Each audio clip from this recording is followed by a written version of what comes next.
Oh, brother, here we go again. Ricochet winning against Adam Cole, baby. Oh, brother. Uh, did I like this matchup? Of course I didn't.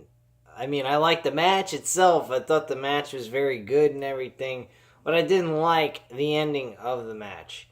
I didn't like the fact how Ricochet had a severe issue going on with his kneecap or his ankle, whichever way they were going with this storyline injury to develop this matchup, and to have him still pull out a victory out of his ass. I mean, he's a great athlete and he's an outstanding performer. Don't get me wrong, I love Ricochet, but I don't think that this was the right win. I think they went with the wrong person on this one. I think Adam Cole deserved a win over Ricochet this time around. Um, so yeah, I don't know. I don't know how you think I am being right now with Adam Cole, but it's not really biased. It's more kind of like factuality. I mean, these guys didn't do anything with each other for 6, 7 months practically. And ever since that North American Championship match, and then they get a rematch, and they're doing this spiel about how the Undisputed Era is going to take over the NXT division. They are not taking them over.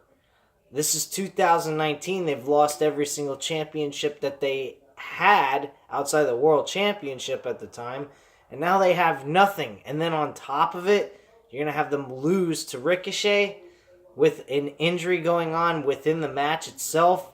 I didn't really agree with the idea of this. Now, I mean, there's still a lot of time to build up for them to be a outstanding faction for this year. But for right now, just based on paper alone, they're not looking too hot, in my opinion. They look like they're on a downward spiral. So, in my personal opinion, they need to get this team back and running again the way they were in 2017 through 2018. That's the bottom line about them.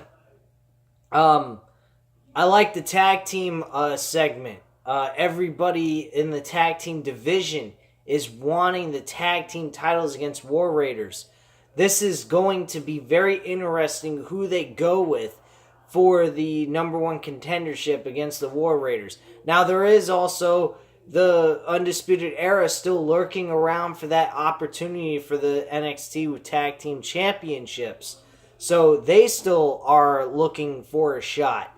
Now with, what's his face? Bobby Fish, back from injury and now reforming tag team with Kyle O'Reilly as the Red Dragon, which they used to be called back in ROH and New Japan Wrestling.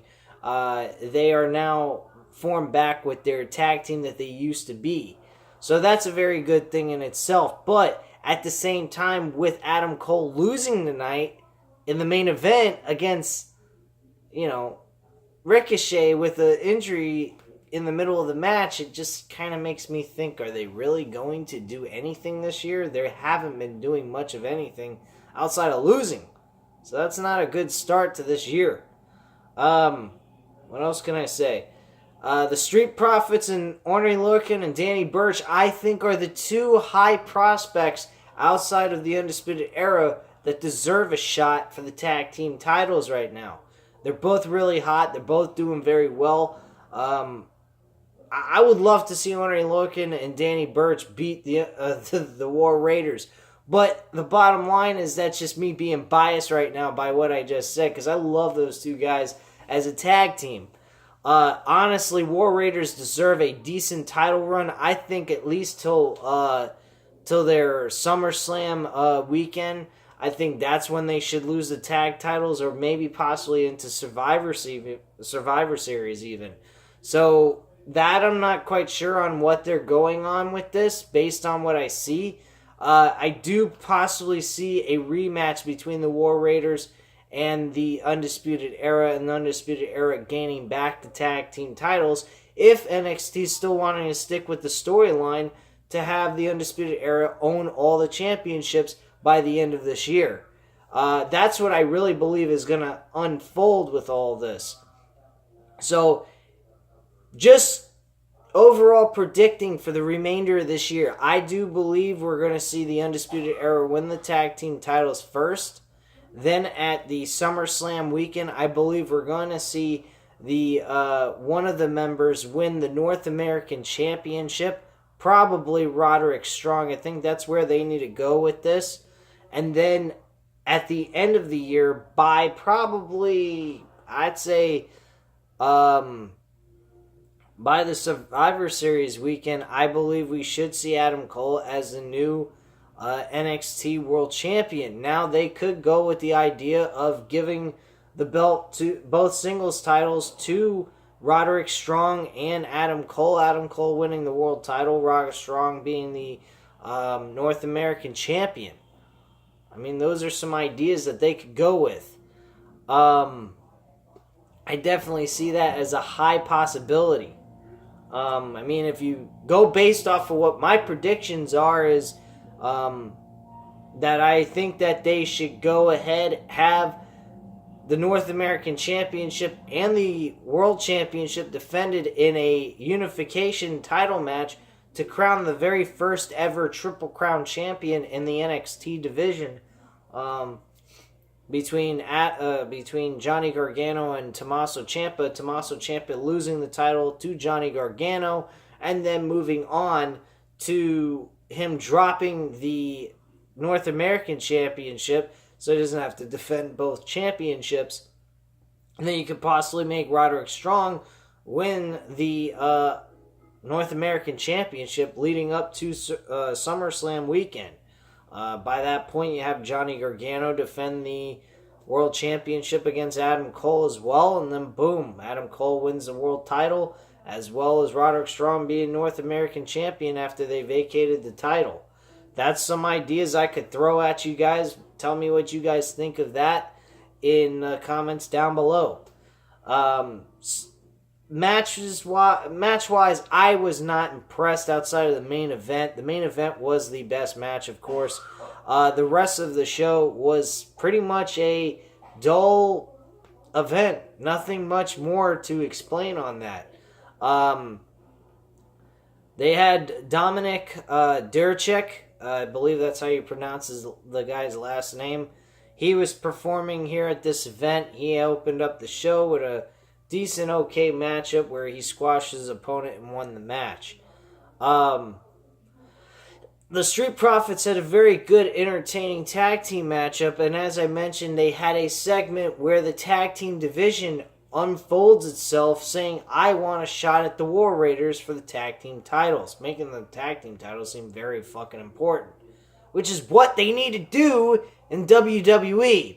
But of course, I don't watch WWE anymore live. I don't care for their fucking product, so it don't matter to me. I watch the pay-per-views because I pay the fucking damn WWE Network, so I might as well. I do try to catch up on the episodes that I do miss a month later and so forth, and I'll watch the pay-per-view again if it was that entertaining to me. But overall, I do not care to watch the show live. Reason being, it's 3 hours fucking long, with at least Monday Night Raw and then SmackDown being 2 hours, and then tonight you get NXT, which is only an hour long, and it's fun and entertaining on top of it. And I think NXT deserves 2 hours programming instead of 1. They are the better, superior show to what WWE does. They give us what we deserve for a wrestling program. And could you imagine if we got 2 hours, we'd see so much great talent and a lot of good matches overall. I mean, better than what you'll see on SmackDown. They'll outdo SmackDown any day of the fucking week. If you put them on a rating, if they made them where they make ratings, they'd make fucking serious ratings. People would want to watch. I don't understand why this show is not on a TV. It's not on TV where people have to watch it on TV instead of the WWE Network. I really don't understand that whatsoever. I think they would get a lot of rating grabbers and a lot of attention from people if they put this on television instead of just WWE Network. I think that's something that really is pathetic in my own opinion. I think they deserve their own TV show and everything else in between. I think they'd bring a lot of attention, a lot of ratings to this company, to this brand at least. I mean, keep it an hour at least, see how things go. If things go very well, you feel confident enough to boost it to another hour. I would go that route. I mean, there is a lot of wrestling going on, so I guess you could say stick it with an hour, but give it its fucking TV show, man. This really is good, entertaining wrestling quality. It gives people something to watch on a Wednesday night. Unlike what Raw and SmackDown does. I mean, what pisses me off is what they have done to that WWE title. That title will look great. I mean, it wasn't great. The design was bland and boring, but at least it looked like a fucking belt. Now, the WWE Championship with Daniel Bryan, don't get me wrong, I would still love Daniel Bryan no matter what, but that belt just looks so fucking disgusting, it's pathetic. It's not even a belt, it looks like a fucking papier-mâché piece of shit. My friend Matthew told me it's made out of hemp, which I don't understand what the fuck they needed to make that damn belt, period. Oh, what, it fixes its character? Who the fuck cares? That's not a belt, that's a piece of shit that you put on a child. Get the fuck out of here. You want to see a belt, you see the North American Championship, the World Heavyweight title on NXT, the fucking Women's Championship. Those are titles. That fucking WWE title's a piece of shit. All the great names that wore the fucking belt. Hulk Hogan, Randy Savage, Ric Flair. All these fucking legend names holding that belt. And you got Daniel Bryan holding a fucking papier-mâché piece of shit. What the fuck? But going off base here. My point being is that this show is well deserving for its own TV show on actual broadcast. The matches, though, tonight were not that impressive outside of the main event and the Street Profits tag team matchup. The rest of the show was, it was okay. But I liked the little build they had for the tag team titles. I liked the little segment with the Undisputed Era. A little bit of promo from Johnny Gargano again. Next week, we got a nice hype up towards Velveteen Dream versus Johnny Gargano for the North American Championship. Which, again, as I already mentioned to you guys last week, if you didn't watch the video last week, check it out on my YouTube channel. You'll definitely be intrigued what I had to say on this. The bottom line is, Velveteen Dream, do not expect him winning that belt. The bottom line is, he is going to lose. The reason for this is because they want to put every big name up against Johnny Gargano to make that North American Championship seem as important as the World Heavyweight title. And the reason for that is for a champion versus champion matchup to crown the first ever Triple Crown champion of NXT. That is what this is all leading to. I guarantee it as I am talking to you now in this video. Bottom line, this is leading to a major angle between Tommaso Ciampa and Johnny Gargano. Of course, it always has been leading to that. But this, out of all the things people have thought or possibly predicted, even including myself, this is the biggest, and I mean the biggest, fucking end to their rivalry you can possibly get. Now, is the Hell in a Cell stipulation going to get thrown in that I keep throwing out there to you guys on these videos? I don't know. Would I feel that it would be a great idea? Absolutely. Because, 1, NXT has never had a Hell in a Cell matchup. 2, you having 2 fucking titles on the line at the same time to crown your first ever Triple Crown champion, for God's sakes. And 3, it's a 2-year rivalry that comes to an end at Hell in the Cell. What more can you possibly get? That is WrestleMania main event written all over it. I have nothing more to say on that subject. If anyone disagrees with me on my idea, go ahead and tell me why. Because there ain't no fucking way possible you can convince me that that is a bad idea. There is no possible way that is a bad idea, because that is fucking pure genius. That is the only explanation to why they keep having everyone wanting to go after this North American Championship so fucking much. Now, my prediction on the Hell in a Cell match may be a little far-fetched, maybe a little over the top possibly for it to actually happen.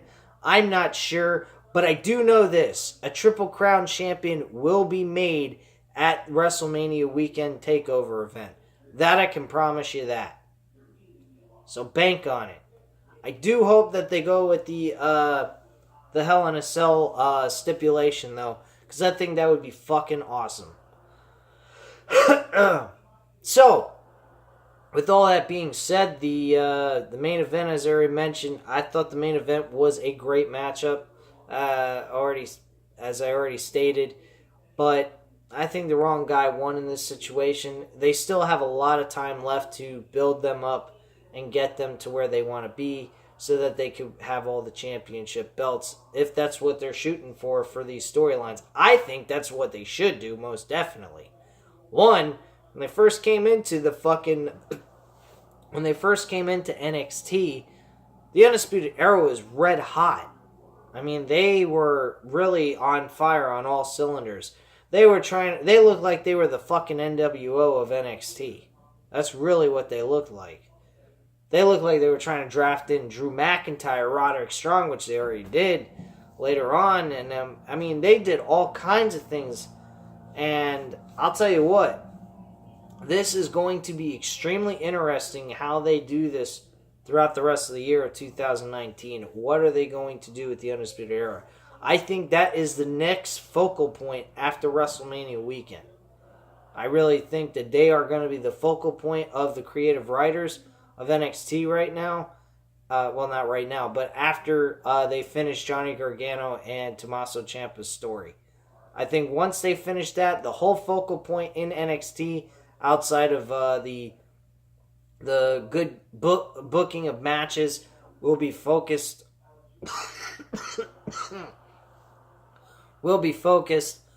on the idea of the Undisputed Era, but also will be focused on other subjects as well, such as like the women's division. I like what they did with Shayna Baszler tonight.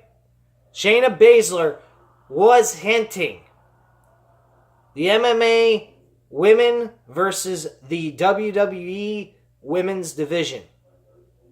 That is what that whole segment was tonight that she threw out there. And I'll tell you what, eventually, you're going to see Ronda Rousey come back later on this year possibly to do the Four Horsemen versus the Four Horsemen. I do believe that is going to happen if they play their cards right and they do this at the right time. Do I think that this is legit, like it's going to happen per se? I don't know. Because Ronda Rousey there was talk about her wanting to go on a part-time basis with WWE after WrestleMania to be able to start a family and all that good stuff. So, I don't know where she's at with her career with WWE. I know that she's still going to be under contract till 2021, but is she going to be in the same, in the same situation with them as she later on, like she is now? I highly doubt so if she's going to try to start a family. So, I don't know. But anyway, guys, that's really all I have to say on this video at this time. Leave your comments and opinions down below. I'll definitely get back to you on that. And hit the like button if you liked the video, and hit the subscribe button if you're not already subscribed to this channel. Thanks a lot, guys, and have a great night. Bye.